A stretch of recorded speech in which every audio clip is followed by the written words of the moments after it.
Bonsoir à toutes et à tous, heureux de vous retrouver pour la tranche info en direct sur votre antenne Canal 10 Télévision avec au programme de votre soirée. Eh bien, rien n'a bougé en une semaine. On commencera avec le journal local Info 10 qui sera suivi du Focus, une heure de débrief sur l'actualité locale. Nous avons basculé dans le mois de mai et ici en Guadeloupe, on parle de mémoire et d'identité cette année. On recevra d'ailleurs des membres du conseil départemental qui nous présenteront la programmation du mai des mémoires. On aura pas mal de questions aussi, vous le savez, comme d'habitude. Ce sera après la coupure pub de 19h, mais pour l'instant, place à l'actu.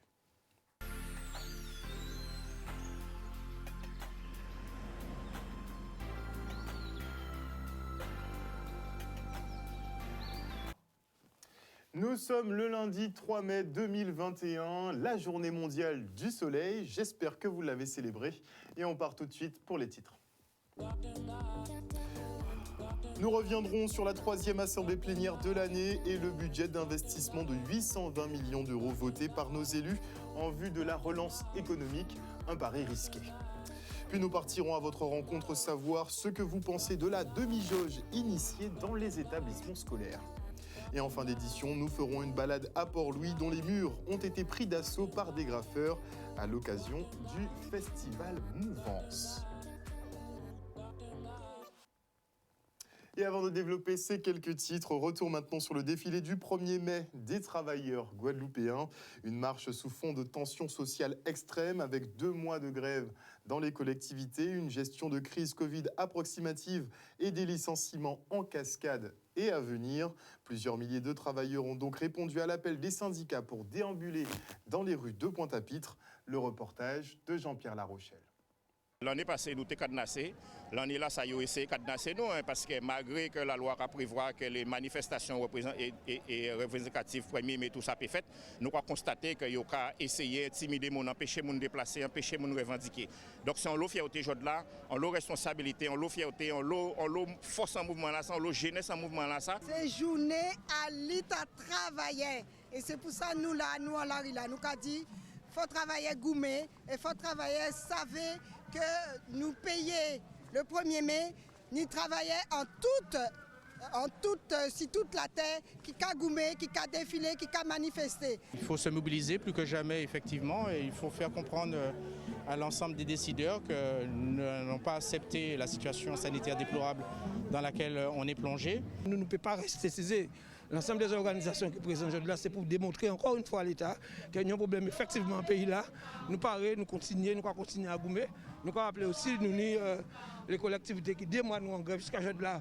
Pour nous pas répondre, nous demander justement l'ouverture immédiate des négociations, puisque nous ne pouvons pas arrêter encore. Nous ne pouvons pas arrêter parce que nous estimons que ce n'est pas normal que tout le monde reconnaisse la revendication là et pour nous pas bouger. Nous pouvons mobiliser. Alors ça c'est bien. Pour vrai, là-dedans, tous les gens ont fait essayer de faire nous pas mobiliser, mais nous avons travaillé du bout. Nous avons organisé pour faire nous paix, pour museler nous quasiment et pour nous rester là tranquillement. Donc c'est important pour montrer que ces messieurs nous debout et de toute façon nous qui avancer si haut parce que de toute façon nous pas le choix parce qu'il y a une question là de la vie à Pep Guadeloupe. Aujourd'hui là, c'est normal que travailler debout. Que nous avons travaillé prison parce que c'était trop raide. Je ne peux pas imaginer les autres. Ils ont licencié les gens qu'on cherche en pays là ça. Et seuls gens qui peuvent empêcher un licenciement aujourd'hui là, c'est ça. Mobilisation à travailler. Nous sommes très très contents qu'il y ait plus de 3000 personnes qui ont manifesté aujourd'hui dans la rue après. Et c'est un message que nous avons lancé en direction des autorités, en direction du patronat. Et nous avons montré à travers le défilé là, ça que travailler pour Guadeloupe mobiliser. Et nous debout. Nous debout et nous avons arrêté debout. Et nous avons appelé à ce que dans tout partout nous paie, et bien que nous les faisons gaouler. Ensemble nous qualité, ensemble nous gagner. Et il y a quelques semaines, le rectorat avait la bonne idée de passer l'établissement en demi-jauge, une mesure avec laquelle les écoles accueillent 2 fois moins d'élèves qu'en temps normal, de façon à respecter les mesures de sécurité. Mais encore faut-il comprendre le principe, la logique ou encore le mode d'emploi, ce qui est loin d'être le cas pour tous. Yann Crétinoir et Michel Depape sont partis à votre rencontre et on peut dire que c'est mitigé. Regardez. Demi-jauge ? Bon, pas autrement.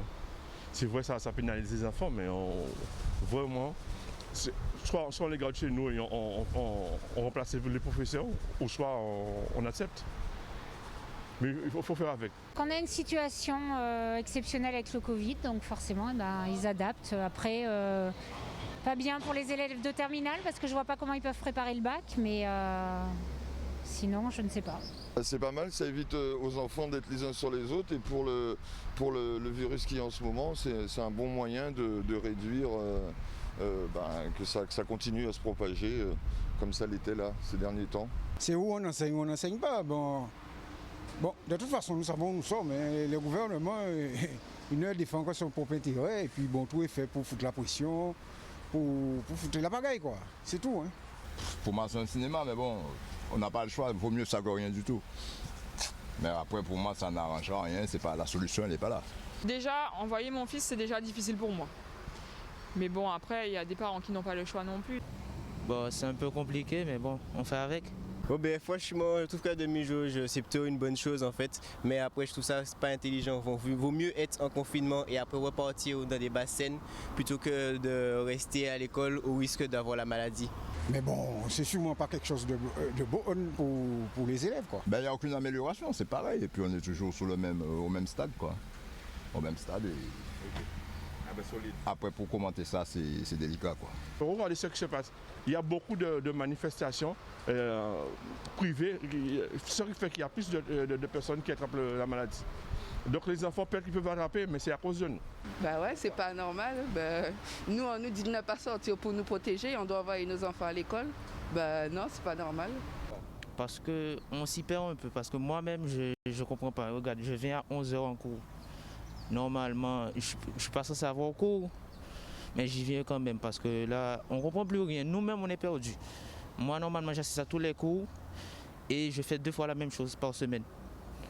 Donc après, c'est eux qui décident, c'est pas moi. Je pense que de toute façon, faire que du distanciel, je vois pas comment est-ce qu'ils peuvent avancer, c'est pas possible. On a vu les résultats l'année dernière.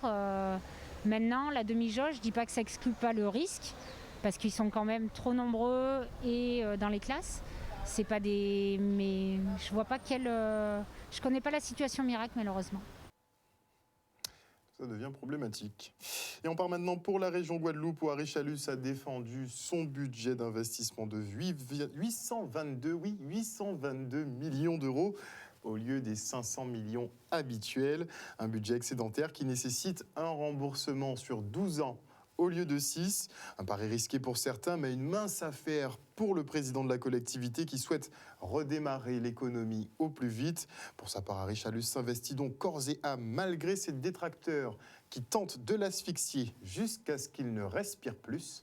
Le reportage. Aujourd'hui, c'est un budget que nous étions obligés effectivement de présenter avec, pour la première fois de l'histoire de la région, un budget d'investissement qui dépasse les 500 millions. Vu la crise économique actuellement, vu la situation des entreprises, de notre jeunesse, il fallait vraiment que la région puisse mettre le paquet dans l'intérêt des Guadeloupéens. Il est clair que là, nous allons dégrader notre capacité de remboursement, qui était de 5-6 ans, qui passera à 12 ans, mais c'est pas grave. Hein. Vous savez, 80% actuellement des collectivités sont à plus de 17-22 ans, et même en Guadeloupe, mais nous allons revenir rapidement. Ce qui est important, c'était de vraiment mettre en place un bon plan de relance pour permettre aux entreprises de redémarrer, et dans tous les secteurs. Et certains posent la question, est-ce qu'il y a des appels d'offres qui sont lancés ou pas? Non, nous avons des marchés en cours, nous avons des conventions en cours pour aller vite, mais nous avons même commencé à accompagner les entreprises pour l'économie du pays et nous allons suivre ça de près. La présidente du département dit qu'il y a un excédent de 80 millions, ça veut dire qu'il y a 78 millions qui n'ont pas travaillé pour les Guadeloupéens. Et là, vous avez entendu, nous avons exécuté notre budget à plus de 90%. En investissement, plus de 87% de réalisé. Donc nous sommes fiers du travail réalisé et je tiens à féliciter tous les élus de la majorité régionale qui ont travaillé dans l'intérêt et même certains de l'opposition qui ont travaillé en commission permanente dans l'intérêt des Guadeloupéens, tous les techniciens de la région, tous les techniciens, le personnel régional, tous ceux qui se sont investis pour la région et je continue à m'investir corps et âme pour ma région Guadeloupe, même si certains veulent me faire tomber, même si certains m'attaquent, même si certains envoient des lettres anonymes contre moi, comme je le dis, tout ce qu'on fait pour moi et sans moi, on le fait contre moi. Mais j'aime la Guadeloupe, je continue à me battre pour ma région, pour mon pays. En tout cas, c'est la fête au dossier brûlant ces jours-ci. Et afin de venir en aide aux marins pêcheurs de la collectivité régionale a décidé de leur allouer une enveloppe exceptionnelle. Une manne financière bienvenue après les vagues successives de Covid, les fermetures de restaurants et hôtels, mais aussi l'explosion du prix des produits pétroliers. On fait le point avec Charlie Vincent, président du comité régional des pêches de Guadeloupe. J'ai mangé la moitié du mot. Alors aujourd'hui, c'est venu confirmer tout le travail qui a été mis en place depuis quelques mois et on félicite la région d'avoir accompagné les entreprises de pêche aujourd'hui sur cette aide exceptionnelle. Aujourd'hui, les marins pêcheurs ont subi le Covid, ont subi les intempéries et subissent les sargasses sans compter la chlordécone. Donc comme on l'a toujours dit, comme Marie Chalus l'a toujours dit, nous travaillons pour toutes les communes de Guadeloupe, pour toutes les filières de Guadeloupe, pour l'économie du pays. Vous voyez, je prends l'exemple de Sainte-Anne, vous avez vu comment le maire de Sainte-Anne a publié un peu 3 flyers où la région a financé chaque projet à hauteur de 1 100 000 €. Les travaux qui sont réalisés à Sainte-Anne pour la population, je ne regarde pas, nous ne regardons pas la couleur politique. Ce qui est important, c'est que la Guadeloupe puisse avancer, que nos enfants soient satisfaits en Guadeloupe et que la population soit heureuse. Ça prendra du temps, mais nous continuerons. Elle n'est pas très optimiste parce qu'en fait, on a un carburant qui est excessivement cher, donc qui met à mal la rentabilité d'entreprises de pêche. On a eu de grosses difficultés en début d'année, le fait non plus qu'on n'ait pas de touristes, donc on n'a pas beaucoup de ventes de nos produits. Donc en fait aujourd'hui ça rend la situation assez compliquée. Donc c'est une petite bouffée d'oxygène dans le milieu de la pêche. Alors on espère aujourd'hui qu'on va avoir d'autres réponses, notamment pour le prix du carburant. Mais aujourd'hui la région a su s'engager et accompagner l'entreprise de pêche à subsister ne serait-ce que quelques mois ou tenir un petit peu. On attendait effectivement un souffle qui a été effectivement accepté, 3 300 € par entreprise, c'est déjà pas mal pour les marins pêcheurs. Donc je pense qu'avec la crise qu'a connue les marins pêcheurs, là maintenant ça va faire du bien. Il y a toujours un avenir à la pêche, sauf qu'aujourd'hui il faut continuer la structuration. Sans structuration, ça va être beaucoup plus difficile, effectivement. Un reportage signé Charlie Dagonia.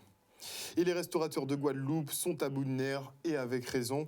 Entre fermeture, confinement, couvre-feu, jauge réduite, mesures de distanciation, baisse de la fréquentation. Certains ont abandonné les repas emportés et tout simplement fermé leur cuisine. À la marina, tout le monde est au ralenti avec une affluence quasi nulle et le seul service du midi autorisé. Le reportage de Stanley Manicor. Une semaine après, nous on n'a pas pu rester ouvert sur la vente à emporter. On n'aurait pas été rentable si on l'avait fait. Comme beaucoup de nos collègues de la marina ont fait le choix, vous pouvez le voir. La marina est déserte. Ces restrictions viennent s'ajouter déjà à des restrictions compliquées sur une fermeture à 19 h, ce qui nous avait fait perdre globalement 45% de notre chiffre d'affaires. C'est intenable. On vit plus, franchement, ça devient super compliqué. Donc à l'heure actuelle, on profite pour faire des petits travaux, changement de carte, restauration du resto. Le bout du tunnel, on espère, vu les réouvertures en métropole, que la situation redeviendra normale d'ici encore 2 semaines, comme l'a annoncé le préfet. On a besoin de travailler, c'est pas un plaisir, c'est un plaisir pour les restaurateurs, mais c'est un besoin. On a des équipes qui sont au chômage. Sur l'ensemble de la marina, je pense que on est tous à bout, clairement, très clairement. Si on parle de chiffres, d'un point de vue très factuel, pour avoir un équilibre sur nos finances en ouvrant à emporter, il faudrait qu'on ait un débit suffisamment important. À l'heure actuelle, la marina, c'est un lieu touristique. On travaille sur les gens qui viennent profiter du soleil, qui viennent profiter des magnifiques terrasses. Donc travailler sur de l'emporter, surtout le soir, ça ne sert plus à rien. Et au midi, c'est beaucoup trop compliqué. C'était déjà très compliqué. Nous, on est passé d'une équipe de 7 personnes à 5 personnes sur les annonces qui ont été mises en place mi-février. Là, à l'heure actuelle, on n'est plus que 5 personnes. On espère pouvoir réembaucher d'ici quelques mois, retravailler à service plein. Quand vous passez d'une capacité de 80 personnes sur 2 services et qu'au final, vous vous retrouvez à faire des petits services avec 20 clients car il n'y a plus de touristes, c'est compliqué. Il y a des nécessités sanitaires, on l'a tous compris. Les restaurateurs sont tous du même avis, on essaie de faire le maximum. On a respecté la distanciation des tables, on a retiré 20 places pendant ces mesures. On porte tous le masque, on a des cahiers de suivi. Donc je pense que c'est aux autorités compétentes de faire leur travail pour nous permettre de réouvrir au plus tôt. Il faudra encore être un peu patient et noter que le gouvernement, par la voix de son ministre de l'économie, a annoncé aujourd'hui que le fonds de solidarité sera plus facilement accessible pour les entreprises de la restauration, la culture et l'événementiel. À compter de juin prochain, la condition de perte de chiffre d'affaires ne rentre plus en ligne de compte. Ça risque de durer en tout cas cette histoire. Et le Covid-19 offre des perspectives de carrière insoupçonnées. Après 1 an de fermeture, le gérant de la boîte de nuit, le W, est devenu mécanicien. Une manière de rebondir face à cette crise qui n'en finit pas. Dans le milieu de la nuit, on pense de moins en moins à réouvrir. On attend éventuellement un petit feu vert qui tardera certainement à venir. Le reportage. Ça fait maintenant plus d'1 an qu'on est fermé, qu'on est un silence total sur l'activité des boîtes de nuit. Mais bon, ça doit intéresser, ça doit arranger certaines personnes. Oh, il n'y a pas eu d'ouverture-fermeture pour nous, il y a eu fermeture simple et définitive. Pour l'instant, j'envisage rien. J'ai même arrêté d'y penser. Chaque fois, je croise quelqu'un qui me dit « Alors, quand est-ce que vous rouvrez ?» Pour l'instant, je pense même plus. C'est le jour où on me dira je pourrais rouvrir, on verra si la société est encore debout et si elle tient. Mais on a eu des aides, on a eu quelques aides qui peuvent nous permettre entre guillemets, de tenir. Maintenant, mon loyer n'est pas payé, je paye, oui, mon électricité, je paye mon eau, je paye mes assurances, mais c'est tout, quoi. Donc le jour où on nous dira allez-y, foncez, on va essayer, voir si on arrive à se relever, mais il y en a beaucoup qui ne vont pas se relever. Ah, il y en a où c'est pire, il y en a où il suffit qu'ils ne soient pas, entre guillemets, dans les bons registres ou bien enregistrés. Vous savez, en Guadeloupe, souvent, on a plusieurs activités. On a à la fois une épicerie, à la fois un gîte, à la fois une boîte de nuit. Vous avez le droit à aucune aide, aucune, parce qu'une de vos 3 activités n'est pas fermée. Donc il y en a pour qui c'est pire, qui n'ont rien du tout, qui ont une main devant, une main derrière, comme on dit, quoi. Je suis devenu mécano maintenant, je fais de la mécanique la journée. Il faut bien travailler, il faut bien continuer à payer tout ce qui est à payer pour les enfants. Donc je ne crains plus rien. La boîte, pour l'instant, elle est là. Le jour où on me dira je pourrais rouvrir, oui, on va se remettre en axe, on va faire un bon coup de peinture et on va repartir. Mais pour l'instant, j'arrête de rêver. Et en attendant que le rêve se réalise, n'est-ce pas, on part en balade au cœur de Port-Louis, admirer les graffitis du Mouvance Art Festival. Ces derniers jours, les artistes s'en sont donnés à cœur joie pour donner vie aux murs de la ville. L'objectif, leur offrir des espaces d'expression et une visibilité en cette période de couvre-feu confinement, vous aurez compris. Le reportage. C'est un événement qui regroupe plusieurs types d'actions dans le sens de l'art et du développement durable. Donc au niveau de l'art, on a 3 temps forts. On a l'art avec des peintures murales, donc avec des artistes qui peignent dans le centre-bourg de Port-Louis, près de 800 mètres carrés de peinture murale. Avec Danae Brissonnet, qui est une artiste québécoise, elle a sa mamie qui a une maison avec deux surfaces de murs et qui m'a dit vas-y, moi je fais une peinture murale. Là, j'étais ici un petit peu attrapée par le confinement, puis à m'occuper de ma grand-maman. J'ai décidé que je voulais peindre ce mur-là. Puis après, j'ai rencontré Coraline, qui est toute dans un projet recyclage, upcycling. Donc, on a essayé de se fusionner, puis on a créé le festival MAF. Et puis on a demandé à la mairie de Port-Louis qu'est-ce qu'ils pensaient du projet, s'ils étaient en mesure de nous mettre à disposition des murs. Et donc c'est ce qu'ils ont fait, ils ont approuvé le projet. Et donc on a eu droit à pouvoir s'approprier, en tout cas laisser à disposition d'artistes 3 murs qui appartiennent à la commune de Port-Louis. C'est vraiment une belle opportunité. Puis aussi, vu qu'on a réuni les forces, on a trouvé des sponsors incroyables, dont Siapoc qui a tout donné les peintures.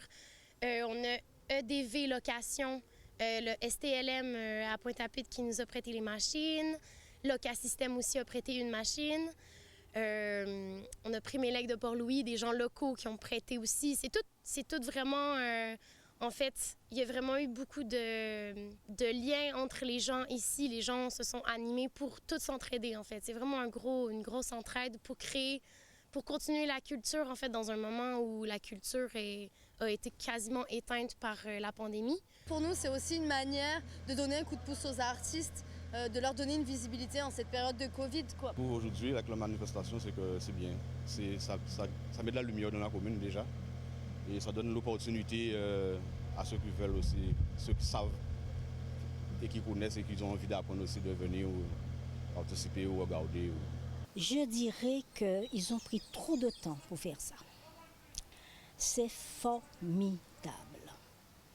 C'est du boulot, c'est de la fatigue, mais ils font ça avec tellement d'amour mais ça va soulever un petit peu la commune aussi. C'est du bon boulot. Un reportage signé Olivier Moradel. Et maintenant, on parle économie avec mon invité qui n'est autre que Dominique Mogène, qui est expert comptable. Bonsoir, Madame Mogène. Bonsoir. Alors, parlez-nous un petit peu justement de l'état dans lequel se trouvent nos entreprises guadeloupéennes. Au fil de ce journal, on a pu entendre plusieurs entrepreneurs, des restaurateurs ou ceux qui sont dans le milieu de l'événementiel, même le secteur de la pêche. Tous les secteurs sont touchés. On pense bien que vous le ressentez au niveau des déclarations. Oui, alors bien sûr qu'on le ressent. On ne va pas dire que tout va bien dans le meilleur des mondes, ça c'est le moins qu'on puisse dire, d'autant qu'on vit depuis la semaine dernière un semi-confinement et qui a vu la fermeture de structures comme les restaurateurs, les hôtels qui étaient déjà fermés. Donc là, c'est encore un autre coup dur pour l'économie. Alors, malheureusement, tous les secteurs sont touchés, ça c'est clair. Il y a des secteurs, bien sûr, beaucoup plus que d'autres. Donc, je parle bien sûr des restaurants, de l'hôtellerie, de tout ce qui a trait en fait, au tourisme, à l'événementiel. Alors, malgré tout, j'ai quand même envie d'avoir un petit langage optimiste vis-à-vis des chefs d'entreprise, puisqu'il y a une étude qui a été faite par l'IEDOM, qui a été publiée au milieu du mois dernier, et qui montre qu'il y a eu quand même une certaine maîtrise des conséquences de la crise au niveau de nos chefs d'entreprise. Donc, qui ont su rebondir et réagir par rapport à cela. Donc, ça, il faut quand même le souligner. En moyenne, l'IEDOM a mis en évidence une diminution de chiffre d'affaires d'à peu près 6% sur la totalité, sur une moyenne d'entreprises en fait, au niveau local. 6% en moyenne ? 6% en moyenne de chiffre d'affaires. C'est suffisant pour déstabiliser vraiment une société ? Ah oui, ça peut être, oui, parce qu'en fait, derrière tout ça, c'est quand même des emplois qui sont en jeu. C'est quand même une stabilité aussi économique au niveau de notre île qui était déjà fragile. On est sur une île avec des spécificités, donc d'éloignement. On avait déjà une économie fragile. Donc 6%, ça représente quand même quelque chose d'important. Pour autant, on enregistre quand même une diminution qui est moindre qu'en métropole, que sur la France métropolitaine. Donc l'impact, en même temps, on n'a pas eu de confinement aussi strict, aussi dur qu'en France hexagonale. Donc ça nous a épargné plus ou moins. Oui, c'est ça, exactement. Donc on peut s'en féliciter, mais malgré tout, il est important effectivement de souligner qu'il y a des secteurs qui souffrent énormément. Et donc, quand je dis 6% de chiffre d'affaires, de perdition de chiffre d'affaires en moyenne, certains auditeurs me diront certainement que ça paraît quand même très peu par rapport aux difficultés qu'eux, ils vivent au quotidien. Et oui, donc il y a vraiment des secteurs en très, très grande difficulté.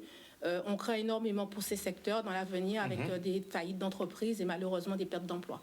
Pourra-t-on éviter ces faillites et ces licenciements à venir? On parle d'une très grosse vague, justement, on parle de beaucoup de vagues. On parle d'une très grosse vague en fin d'année.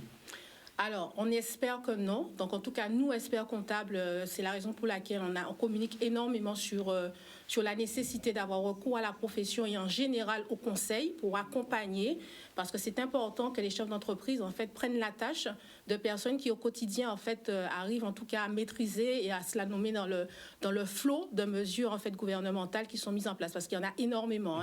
Donc, il faut savoir faire la part des choses. À faire la part des choses, justement, entre tout ce qui sort chaque semaine. C'est notre métier, en fait. On a été formés pour ça, j'ai envie de dire. Ça a toujours été le cas. Nos études nous ont poussés vers cette adaptation continuelle, quotidienne, même, j'ai envie de dire, en fait, par rapport au mouvement, par rapport au changement. C'est notre métier. On est formés pour ça. Donc oui, on arrive à le faire. Et puis c'est vrai qu'on a une veille, en fait, juridique très, très importante au sein des cabinets. Est-ce qu'au niveau des aides, vous trouvez que c'est fluide ? Personnellement, oui, parce qu'en fait, on a quand même des institutions nationales qui nous accompagnent. Donc, on a un conseil supérieur qui essaie en amont de sortir des fiches techniques et qui sont diffusées à la profession. C'est la raison pour laquelle nous, en fait, on arrive à synthétiser au mieux et en tout cas à conseiller et orienter au mieux, en fait, nos chefs d'entreprise. Il y a très peu de temps, vous organisiez le forum des entreprises, justement. On sait que être en présentiel, c'est un petit peu compliqué. Donc, comment ça s'est déroulé ? Alors, le Forum des entreprises, c'était une révolution parce que tout s'est passé de manière dématérialisée. Donc, sur les réseaux sociaux, on a connu malheureusement quelques petites problématiques techniques. Il faudra parler aux opérateurs pour qu'on ait des connexions un peu plus stables. Exactement. Donc, en tout cas, on en a pris la mesure et ça ne sera pas fait de cette forme, en tout cas sous cette forme les prochaines fois. Donc, le Forum, ça s'est relativement bien déroulé. On a eu quand même pas mal de connexions. Et on a effectivement tenté, en tout cas, d'aborder le thème du rebond. Alors, certains nous ont dit que c'était un peu tôt de parler de rebond, Nous, en tant que professionnels, on estime qu'une stratégie d'entreprise, il faut forcément se positionner en amont. Il ne faut pas attendre. Donc, on traverse une crise qui est quand même mondiale, qui est inédite, puisqu'en fait, elle est quand même liée d'abord à des problématiques sanitaires. Mais il faut réfléchir déjà, en fait, à cette sortie de crise. Ça, c'est important. Il faut Donc pas le attendre. chef d'entreprise qui s'en sortira demain, c'est celui qui prépare son rebond dès aujourd'hui. Absolument, oui. Et c'est toujours ça. En fait, en tant que chef d'entreprise, il faut toujours avoir une attitude prospective.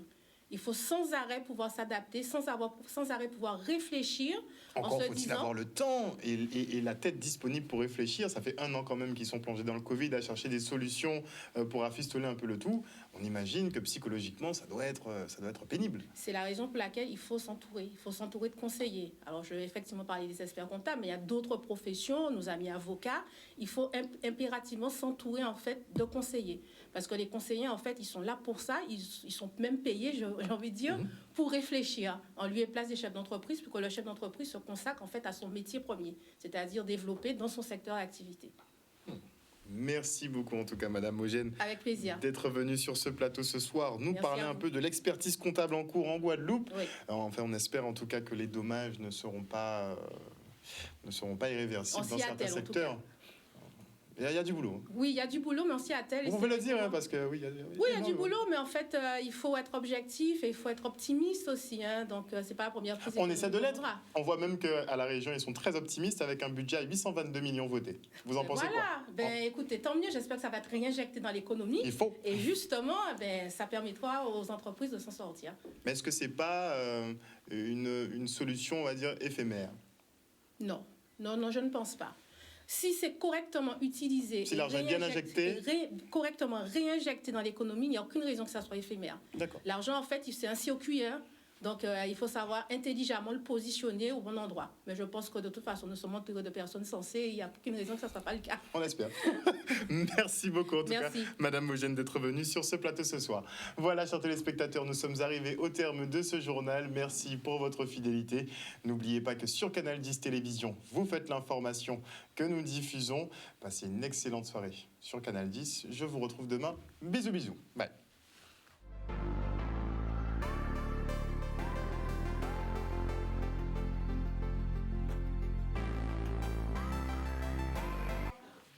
À venir dans la tranche info sur Canal 10, le Focus, un Focus qui sera dédié au Mai des mémoires et de l'identité pour cette année d'ailleurs.